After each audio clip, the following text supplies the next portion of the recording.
Imagine this. You are standing by a railway switch.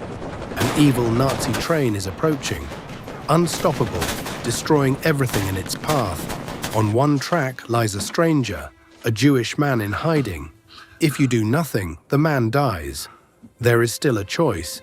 You can change the track, but then the train will turn toward your village, toward your home, your family, and everyone you love.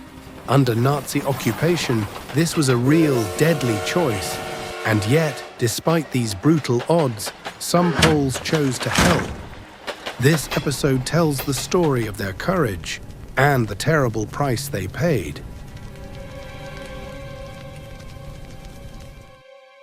When Germany invaded Poland in 1939, it did not come to rule the country.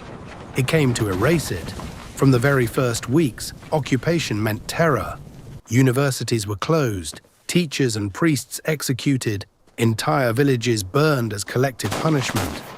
For the Nazis, Poles were considered almost as undesirable as Jews. In the long term, they planned to exterminate up to 90% of the Polish population. The Zamość region shows what that ethnic cleansing looked like in practice. Between 1942 and 1943, more than 100,000 Polish villagers were expelled from their homes. Their land was given to German settlers. Children selected for Germanization were taken from their parents. Others were sent to Auschwitz and other camps. The few spared were kept alive only to serve as slave laborers. If Germany had won, all of Poland would have shared the fate of Zamość. To understand any Polish action or inaction during the war, we must begin here, with a nation already sentenced to death, just waiting its turn. Into this world of terror, the Germans introduced another rule. In occupied Poland, helping a Jew was punishable by death. Not a fine, not prison. Death. Often carried out on the spot, often extended to entire families. A comparison makes this clear. In the Netherlands, after the betrayal of Anne Frank's family, most of those who had helped them were released within days. Only one man remained imprisoned until the end of the war. In occupied Poland, the outcome was very different. In March 1944, the Germans found Jewish fugitives hiding with the Ulmer family. They spared no one. They shot those in hiding first, then the father and the mother, then the children. All 6 of them. Other villagers were forced to watch. Afterwards, the Germans stayed at the farmhouse, drinking, looting. They made the villagers bring them alcohol. When they left, they took everything of value, loading their wagons with what remained. This was not an exception. It was the system, a place where compassion was a capital crime, and where the decision to help required a level of courage few people have ever been forced to summon. And yet, despite all this, the Poles kept helping, with food, with shelter, sometimes with nothing more than directions pointing the way to safety. Almost every Treblinka escapee survived the war because someone chose to help. And it was not only individuals. The Polish underground watched the death camps, warning London about the ongoing genocide. In Treblinka, Franciszek Ząbecki, a local railway official, secretly recorded the transports arriving at the camp, wagon by wagon, day after day. His notes later became key evidence. Others went even further. Jan Karski, a courier of the Polish government in exile, allowed himself to be smuggled into the Warsaw Ghetto twice to provide a neutral, non-Jewish account of the suffering inside. The Polish government in exile did more than report. It organized airborne missions into occupied Poland. Agents parachuted in, carrying large sums of money, intended for bribes to save Jewish lives.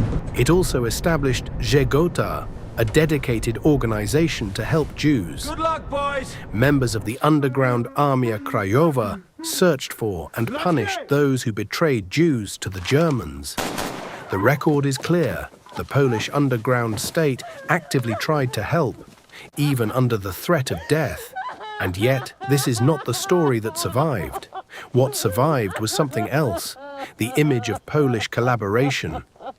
There are two different truths about the Holocaust and Poland. One is simple. It was created and carried out by the Germans. The other is more complicated. Anti-Semitism did exist, as it did across Europe. Many Poles saw the Jewish community as separate.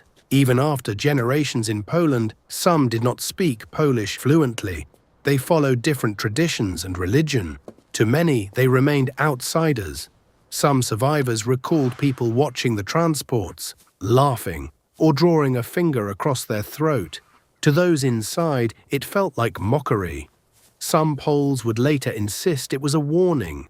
In that world, people made choices. Some took advantage, moving into empty homes, taking over shops. Others went further. There were cases of robbery, of betrayal, of Jews being handed over to the Germans or killed. But that is only part of the picture.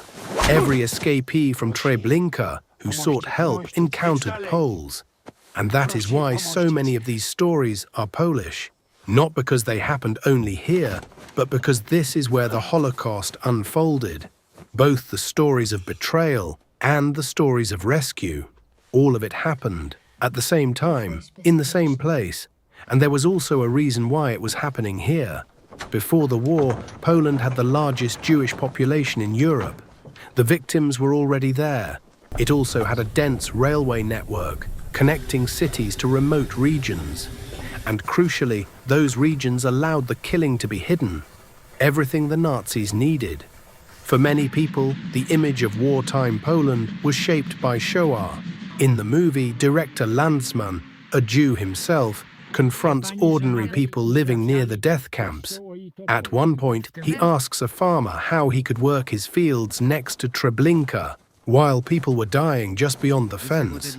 This makes the man look insensitive. The answer is simple, though. He had to grow food. In wartime Poland, there were no alternatives.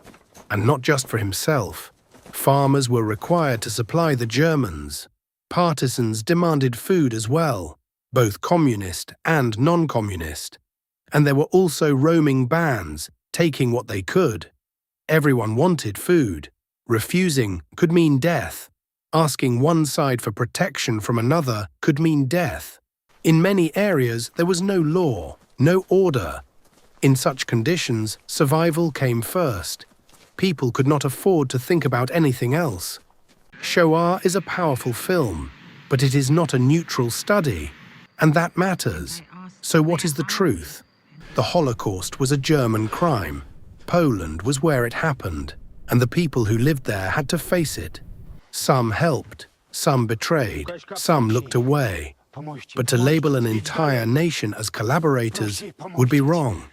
For 6 years, the Poles resisted the Germans. They were willing to see their own country reduced to ruins, so that one day the Polish flag could rise again over a free land. And above all, ask yourself a simple question. If you were facing that moment, would you have the courage to switch the track? Let me know in the comments.